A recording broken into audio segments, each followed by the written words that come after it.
Madame, Messieurs, fidèles téléspectateurs de Canal Congo Télévision et du magazine Au-delà de l'actualité, merci de nous suivre à travers ce numéro d'Au-delà de l'actualité. Nous parlons ce soir d'éducation, vous le savez. L'information a circulé, les images ont circulé sur les réseaux sociaux, les ébats sexuels des élèves d'une certaine école de la capitale, tout le monde en a parlé, il y a eu des sanctions de la part du ministre de l'enseignement primaire, secondaire et technique. Alors, partons de cela, nous parlons éducation, éducation des jeunes, éducation des élèves de façon générale, éducation des enfants. Et nous recevons ce soir M. Bachi Ekoula-Léon, il est ambassadeur de la paix. Il est notable, syndicaliste, il est également écrivain. Bonsoir, Monsieur Bachi. Bonsoir, Madame la journaliste. Merci d'avoir répondu à notre invitation. À moi également de vous remercier pour l'hospitalité de votre antenne. Ok, alors, quel regard vous portez sur les images qui ont circulé sur les réseaux sociaux des ébats sexuels des élèves? Ça, ces images, c'est l'expression même de la perversion des mœurs dans le monde, dans le pays. Aujourd'hui, si on tire un quelconque profit des réseaux sociaux, on tire un quelconque profit de l'Internet, mais il y a beaucoup de perversions, beaucoup de mauvaises éducations, et nos enfants sont jeunes, sont victimes de ce qu'ils suivent dans les réseaux sociaux. C'est ça qui entame malheureusement l'éducation, surtout quand ces enfants, de par leur jeune âge, de par leur famille, et par leur milieu d'éducation, ne bénéficient pas d'un encadrement adéquat. C'est regrettable. Mais il faudra, nous avons suivi le ministre, il faudra qu'on prenne des sanctions qui s'imposent pour qu'on puisse, des choses pareilles ne se répètent pas. Nous encourageons des sanctions exemplaires. Alors, à chaque génération, c'est problème, parce que vous avez évoqué la question des réseaux sociaux. À l'époque, il n'y avait pas des réseaux sociaux, il y avait quand même des problèmes aussi avec l'éducation des enfants. C'est-à-dire qu'aujourd'hui, le plus grand problème par rapport à ce cas, ce sont les réseaux sociaux. C'est ce que vous voulez dire? Oui. Et non seulement les réseaux sociaux, mais il y a la perversion aussi. Et il y a, nous sortons des différents milieux d'éducation. Vous êtes dans une ville, dans un quartier, même si même rue, les enfants ne bénéficient pas tous de la même éducation de base. Et ils se mettent ensemble, chacun vient avec oui, chacun vient avec ses acquis, ses avantages, ses inconvénients, et on fait le mixing de ça. C'est ce que nous connaissons, mais on doit seulement déplorer ce qui est arrivé, mais surtout envisager des sanctions telles que nous l'avons suivi de la part du ministère des tutelles. Alors pour les parents qui nous suivent, faudrait-il aujourd'hui interdire aux enfants de se mettre en groupe, d'avoir plusieurs amis ou comment? Oh, les interdire, non, je ne pense pas que ce soit la solution. L'homme est fait pour vivre en société. Comment vous allez l'empêcher de vivre en société? Mais la société doit disposer des réglementations, des instructions, des mesures correctives pour que quand on a débordé, qu'on soit recadré. Je pense que c'est ce qui est nécessaire. Mais demander la tour d'ivoire, que chacun vive dans une cage, ça c'est une époque dépassée. Mais tout de même, les parents doivent savoir que ma fille, mon enfant, fréquente qui, fréquente quel enfant, et il vient de quelle famille, oui, pour essayer un peu de comprendre l'éducation de l'enfant et les recadrer. Rien à faire. Les parents ont les devoirs d'orienter leurs enfants. Mais il y a aussi, vous autres maintenant vous dites, la plupart d'enfants ne réclament que c'est mon droit, c'est ma liberté, je suis libre.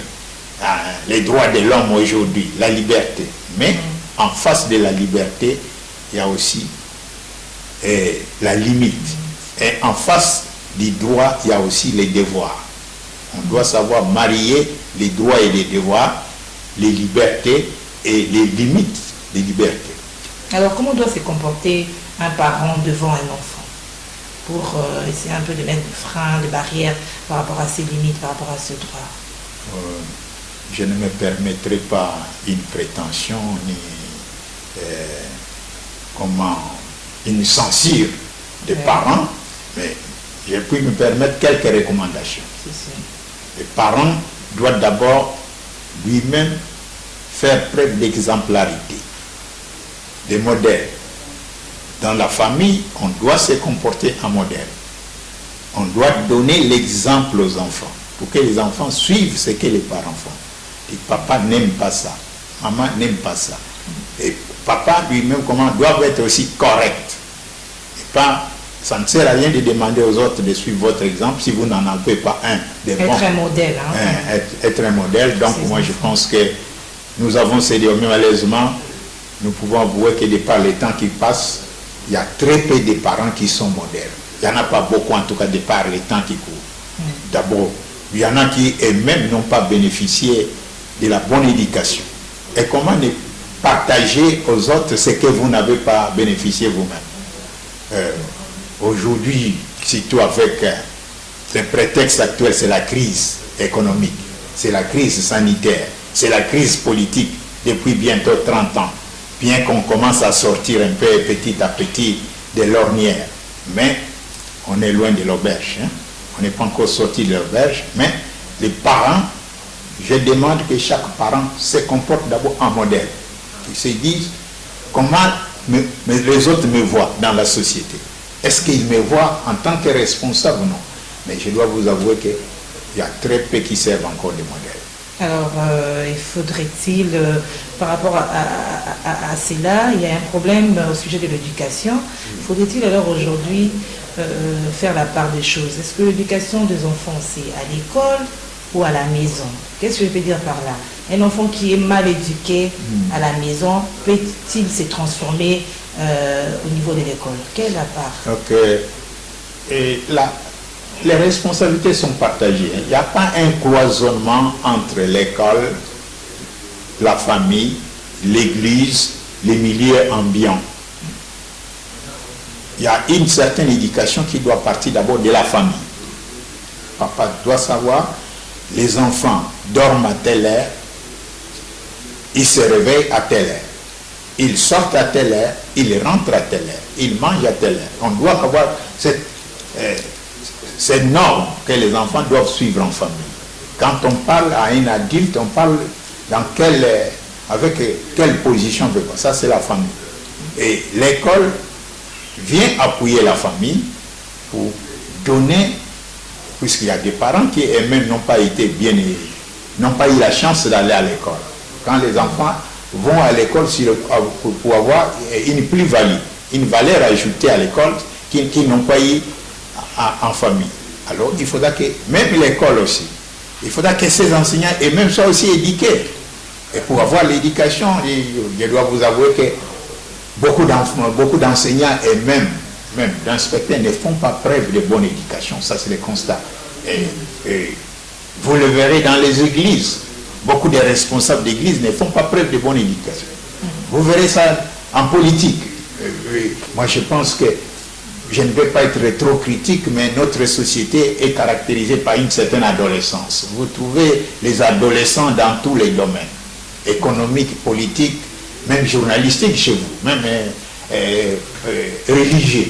Vous trouvez beaucoup de gens, un adulte qui se comporte en adolescent, ce qui est un peu triste pour la génération actuelle. Alors, vous voulez dire par là que ceux qui font des enfants aujourd'hui, la jeunesse aujourd'hui, c'est les reflets de la société congolaise. C'est-à-dire, par exemple, ceux qui c'est fait avec ces débats sexuels, ça reflète la société congolaise d'aujourd'hui. Ah oui, en partie. Mais il ne faudra pas qu'on se limite seulement à la société congolaise. Puisqu'aujourd'hui, la société est devenue même mondiale, hein, planétaire. Ce qui se passe aujourd'hui au Congo, ce que vous avez parlé de ces débats, c'est suivi en Australie, c'est suivi en France, en Europe, c'est suivi aux États-Unis. Il y a les autorités des pays aussi qui ont fait ça, ce qui s'est fait ailleurs sur les réseaux sociaux. D'ailleurs, même nos enfants, ce qu'ils font là, c'est la copie dans la culture tout à fait bantou congolaise. Des choses comme ça ne se voient pas en public. Est-ce que nous avions d'abord des caméras pour filmer? Ça, c'est le mal que nous avons importé. La modernisation, si nous appelons ça quelque part le bien, mais quelque part aussi c'est le mal. Donc, c'est malheureux ce qui est arrivé. Et je pense que, comme je vous l'ai dit au départ, il faudra qu'on veille sur ça et qu'on puisse vraiment sévir devant des parents. Et quand vous verrez dans des pareils cas, on vous parler des enfants des jeunes. Mais non, vous trouverez toujours un noyau de commanditaires. Vous voyez parfois, avant que les fruits d'un panier puissent pourrir, il y a d'abord un fruit qui est pourri, qui attaque les autres. La plupart de ces enfants, vous verrez, je ne sais pas quand ils étaient combien dans cette école-là, de Kitambo, même s'ils étaient une vingtaine.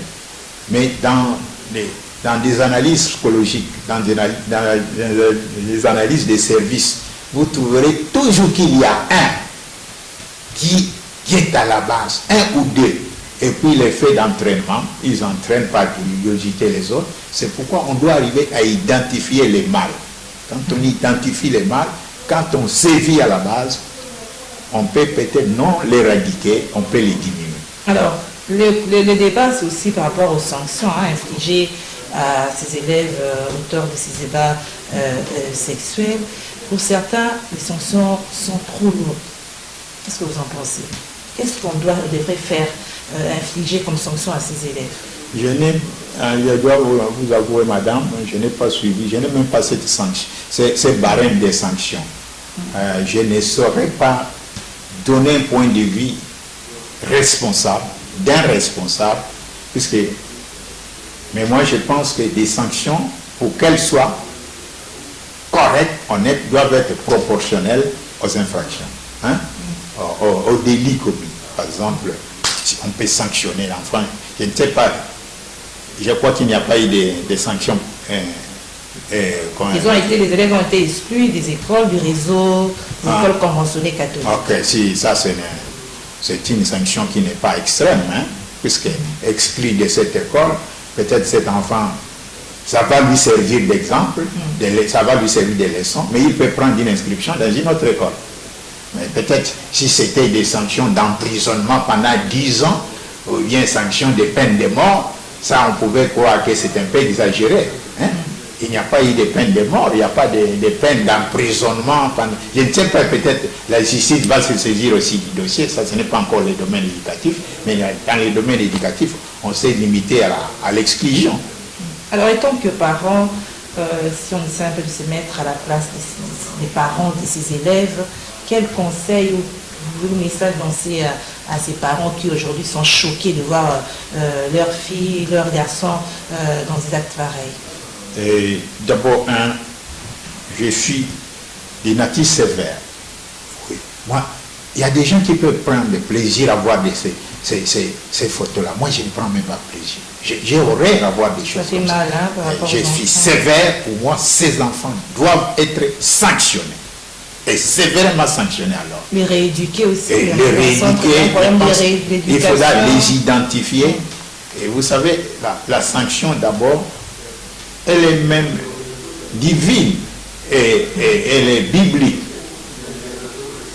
Dieu a dit, si mon peuple reconnaît ce péché et s'il s'humilie, s'il revient à moi, je rendrai ce péché blanc comme de la neige. Même si ces péchés sont rouges comme du prou, je les rendrai blanc comme de la neige. Si l'enfant d'abord on le fait asseoir en toute liberté, en toute indépendance, est-ce que comment tu trouves ce que tu as fait? Le corps est sacré, oui, le corps est sacré. Si lui-même dit, en tout cas je reconnais le mal, je prends l'engagement de ne plus y revenir. Et je demande pardon, je pense à ce moment, la société peut être clémente avec lui. Mais si d'abord, c'est le mal que si dans notre pays beaucoup de choses ne changent pas, et encore plus dans les milieux des enfants, beaucoup d'enfants, même quand il a commis le mal, il ne reconnaît pas encore qu'il a causé du tort. Et il ne s'humilie pas. Et il ne demande même pas pardon. C'est pourquoi moi, par exemple, je n'accepte pas, dès que, par exemple, un garçon fait quelque chose, c'est tout bien, vraiment, papa limbisa. Papa limbisa. Bon, par exemple, il y a un diminuant de l'ikamoté, ma belle a sali beba nae, il y a que le limbisa ndeni. Bah, limbisa la moto beba. Oyo, un diminuant à reconnaître. Quand on reconnaît son tort et qu'on le regrette, qu'on demande pardon, à ce moment, on pardonne. Alors, nous parlons d'éducation des jeunes, des enfants, hormis les enfants c'est pas seulement ces élèves qui ont été, avec ce qui s'est passé sur les réseaux sociaux et base sexuelle, il y a aussi la problématique des enfants communément appelés Colonna. Oui. Avec cette vague qui est en train d'être ramenée vers Kanyama, KCC. Quelle est votre lecture? Est-ce que c'est là, ça va par rapport à l'éducation de ces enfants, à leur rééducation? Les Colonna, ce n'est pas seulement un problème d'éducation, c'est un problème de gouvernance d'abord. Puisque ça ne se passe pas dans les milieux scolaires tout le temps, c'est à la cité. C'est que nous ne devons pas avoir foi à un problème de gouvernance dans les pays, dans la ville, dans nos communes, dans nos rues. Moi, je me dis, je suis un ancien commissaire des zones que vous appelez aujourd'hui bourgmestre. Un bourgmestre est assisté des chefs de quartier. Les chefs de quartier sont assistés des chefs de rue. Quand moi j'étais commissaire des zones, il y avait des chefs de quartier. On appelait à l'époque ce qu'on appelait les Bouddha, les Wallace. Mais la situation n'était pas comme celle-ci. Un enfant qui va sortir avec les machines, terroriser tout le monde.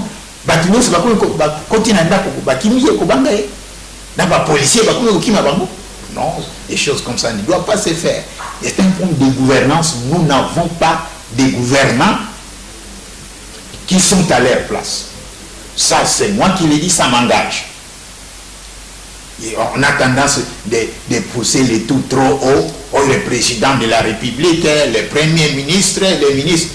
Même dans la rue, vous ne pouvez pas maîtriser votre situation. Vous voulez qu'un gouvernant, le chef de l'État vienne maîtriser la situation de la... Il y a combien de rues il y a combien de villes dans le pays? Combien de rues? Ça, c'est un point d'abord des chefs des quartiers, de la police des quartiers. C'est un problème des chefs de rue, c'est un problème des bourgmestres et notamment un problème des gouverneurs. Normalement, moi je sais, un gouverneur doit faire l'itinérance dans sa province, je pense une fois par trimestre, une fois tous les 6 mois. Alors, moi je suis un ancien territorial, les gouverneurs maintenant, on ne les voit pas faire d'itinérance dans des communes. Et les bourgmestres, on ne les voit pas dans leurs communes. Il y a des bourgmestres qui ne sont pas connus dans leur quartier. Et il y a même des chefs de quartier qui ne sont pas connus dans leur quartier. C'est un problème de gouvernance. Quand vous gouvernez les gens, vous devez être auprès de la population. Il faudra qu'on sente que vous êtes à côté d'eux, que la police est à côté d'eux. C'est alors que ces choses-là seront sans doute pas éradiquées, mais diminuées. Puisqu'il n'y a aucun pays avec insécurité zéro. Taux d'insécurité zéro, aucun pays dans le monde, aucune ville, ça n'existe pas. Mais tous les pays travaillent, toutes les autorités, des municipalités, donc quartiers, communes, villes, travaillent pour réduire ces poches d'insécurité et ils doivent le faire. Mais moi, j'ai la conviction, pas seulement une impression, qu'ils ne le font pas. Ils ne le font pas. Alors là, le transfèrement à Kanyamaka, c'est aussi une part de solution. Oui, il y a une part de pédagogie. Je suis pédagogue. Quand vous apprenez à ces enfants de choisir un métier, vous trouvez une partie des solutions pour eux. Donc, ce n'est pas mauvais. Moi, je pense, même à l'époque coloniale, on le faisait, même dans tout le pays. Si on peut occuper une jeunesse d'une manière ou d'une autre, ça c'est encouragé. C'est encouragé. On doit encourager ça. Voilà. Nous restons toujours à l'éducation, l'année scolaire qui a été perturbée avec la Covid-19. Oui.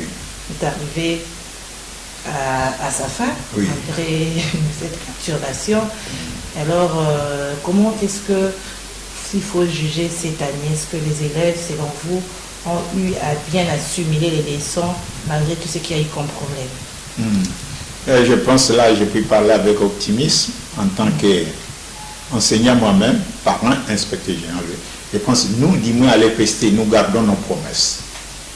Notre calendrier, quand on le publie au début, 9 mois après, on les termine, du moins, même s'il y a des gens qui ne remplissent pas leurs engagements, du moins à l'EPST, nous remplissons nos engagements, même si pas parfaitement. Ne vous attendez pas à ce qu'il y ait des engagements remplis parfaitement. La perfection n'est pas de ce monde. Hein? La perfection, c'est au paradis. Ici, du moins, dans les lignes générales, on remplit ces engagements, malgré de l'imperfection, malgré, puisque cet enseignement, c'est l'œuvre de l'homme, des enseignants. D'abord, pour que les parents soient totalement, l'opinion, l'État, le monde soient totalement contents de ce qui est fait, il faut compter d'abord la qualité de l'enseignement, c'est la qualification des enseignants et des inspecteurs. Il faut avouer que tous les enseignants, tous les inspecteurs ne sont pas qualifiés. Peut-être un certain nombre sont qualifiés, et des enseignants, donc ils vont donner un enseignement qualifié. Et les conditions de travail, hein, les infrastructures, les transports, les conditions de vie, la rémunération, tout cela rentre en compte dans l'appréciation d'un système éducatif. Mais je pense, si on peut évaluer en tant qu'enseignant, s'il sent, quand on a déjà 50%, on n'a pas échoué, hein, on a réussi, mais l'essentiel qu'on puisse faire mieux que ce qu'on fait. C'est-à-dire qu'aujourd'hui, les enfants qui ont eu à suivre les cours qui est passé, qui sont passés dans la classe suivante ont vraiment de la matière, malgré tout ce qui s'est passé par rapport à la maladie. Oui, donc la pandémie, elle nous a ébranlés tous, le monde entier, et nous étions ébranlés. Nous sommes ébranlés jusqu'à aujourd'hui, elle tue, mais je crois que ce n'est pas la première pandémie, ça c'est moi je ne sais. Nous avons connu la peste, on a connu la variole, on a connu plusieurs pandémies, mais l'humanité continue à les vaincre et même à survivre avec toutes ces pandémies. Même la coronavirus, ce n'est pas la fin du monde, ça ne va pas terminer l'humanité. On continue à l'affronter. D'abord, même dans l'ère statistique, je m'adapte encore aux statistiques. C'est quand ça attaque 100 personnes, il semble qu'il n'y en a que 2 ou 3 qui en meurent. Hein? Et quand nous, à l'école, un enfant, quand il n'a perdu que 2 points, il n'a pas échoué. Donc, bref, je pense qu'on est quand même en train de braver, et surtout quand nous suivons les secrétariats techniques avec les présidents, les professeurs Mouyembe, t'en fous. Ça donne bon espoir qu'on est dans les bons, malgré les difficultés, mais on doit continuer à s'efforcer pour vaincre. Alors, en tant que pédagogue, les enfants n'auront pas beaucoup de temps de repos. Les vacances, c'est moins d'un mois, si je ne m'abuse. Oui, moins d'un mois. Est-ce que psychologiquement, les enfants n'auront pas de problème pour reprendre avec une nouvelle année?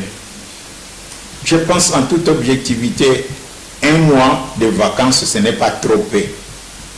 1 mois de repos, ce n'est pas trop peu.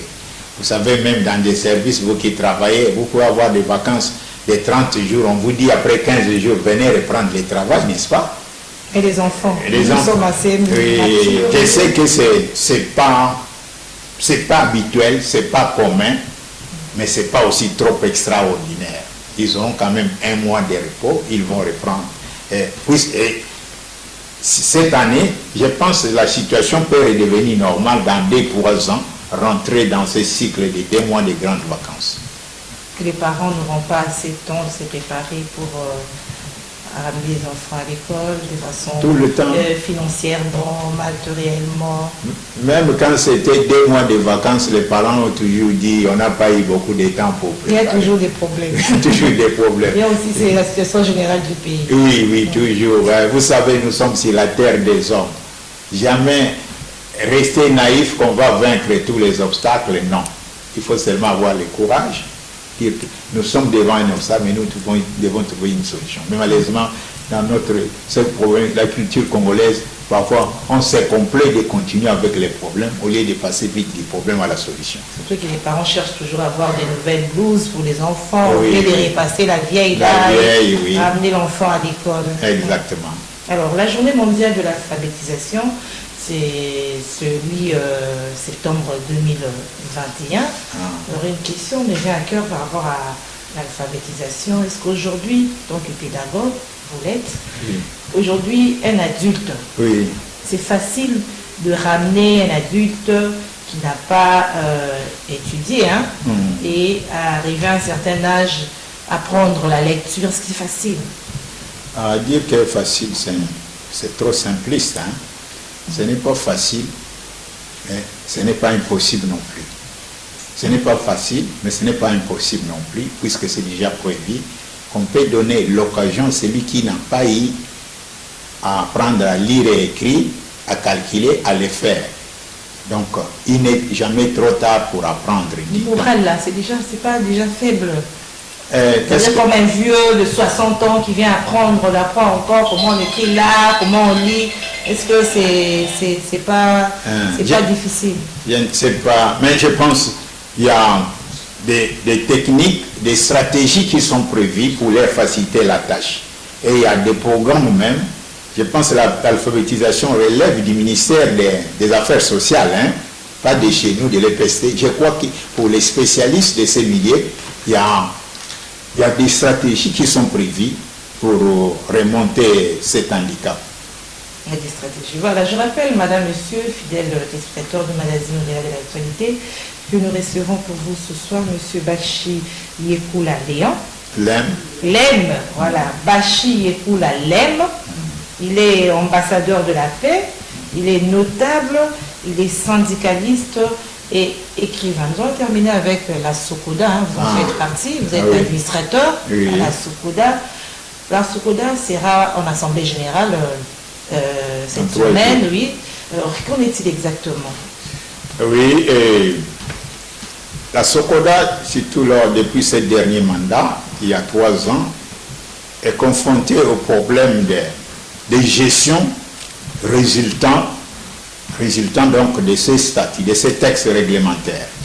Alors, depuis une année, il a été convenu qu'on puisse réviser, qu'on puisse changer quelque chose dans les textes qui n'étaient pas adaptés. Les textes, notamment les statuts, les règlements d'ordre intérieur, les règlements généraux. Les ministères, le ministre de l'époque, a initié une commission tripartite en prenant à la Sokoda les conseils quelques membres du conseil d'administration, quelques membres du conseil de surveillance et les membres du cabinet pour apprêter les statuts. Enfin, convoquer une assemblée générale extraordinaire, d'abord pour l'adoption de ces nouveaux textes réglementaires. C'est ce qui est prévu pour l'assemblée et je pense que cela c'est pour les biens de tous les sociétaires, de tous les associés. Pour le téléspectateur, Sokoda, c'est quoi Sokoda? Société, c'est la Société congolaise des droits d'auteur et des droits voisins. Il faudra que les sociétaires, les associés, se retrouvent pour réviser les statuts. Je pense que c'est pour leur bien. Et il faudra qu'il y ait des statuts corrects, puisqu'il y a eu des statuts tripatouillés et qu'il faudra actualiser. C'est ce qui est prévu pour l'Assemblée générale extraordinaire qui aura lieu ce samedi 11 septembre. Et donc c'est ça, c'est l'initiative du conseil d'administration. Le cabinet même a demandé que le conseil d'administration, le cabinet du ministre, de tutelle, de la culture, qu'on puisse tenir cette assemblée générale. Il est tout à fait normal que cette assemblée générale extraordinaire ait lieu pour qu'on puisse revoir les statuts, pour redonner l'espoir aux artistes de plusieurs disciplines musicales, dramaturges, littéraires, cinématographiques, pour qu'ils se mettent ensemble, pour que leur société puisse aller de l'avant, pour que les artistes puissent être mieux gérés. Puisque jusqu'à aujourd'hui, on a assisté un peu à beaucoup d'amateurisme, alors qu'il fallait professionnaliser la gestion de la Sokoda. Voilà, monsieur Bachi Yekula Léon, votre dernier mot. Nous sommes déjà arrivés à la fin de notre magazine. D'abord, le dernier mot, nous avons abordé des aspects. Par rapport à l'éducation. Par rapport à l'éducation, d'abord, les enfants viennent de terminer l'année scolaire, ils seront en vacances. Les uns, surtout les finalistes, attendront les résultats dans 2-3 semaines. Nous avons eu cette mésaventure de Kitambo. Je pense qu'on ne doit ni banaliser ça, ni dramatiser ça. C'est un fait de société. Et il faudra que les autorités prennent comme on a déjà pris des dispositions, il faudra qu'on arrive à prendre des sanctions pour que des choses comme ça ne se répètent pas. Quand vous m'avez interrogé également. J'ai parlé en tant qu'administrateur de la SOCODA, représentant la discipline littéraire, les écrivains. Donc, je pense que l'Assemblée générale, c'est une bonne occasion que les sociétaires puissent échanger pour qu'on puisse corriger ce qu'on peut corriger pour prévoir une gestion plus responsable, plus professionnelle des droits d'auteur et des droits voisins. Voilà. Monsieur Bachi Ekoula Lem, je rappelle que vous êtes ambassadeur de la paix, vous êtes notable, vous êtes syndicaliste et écrivain, comme vous venez de le dire là, et merci d'avoir répondu à notre invitation. Alors, madame, monsieur, nous vous disons également merci. C'est la fin de notre magazine Au-delà de l'actualité. Retrouvez-nous chaque mercredi à 21h10 et jeudi à 13h30 sur Canal Promo Télévision CCTV. Au revoir. Merci beaucoup. À moi encore de vous remercier, madame. Merci.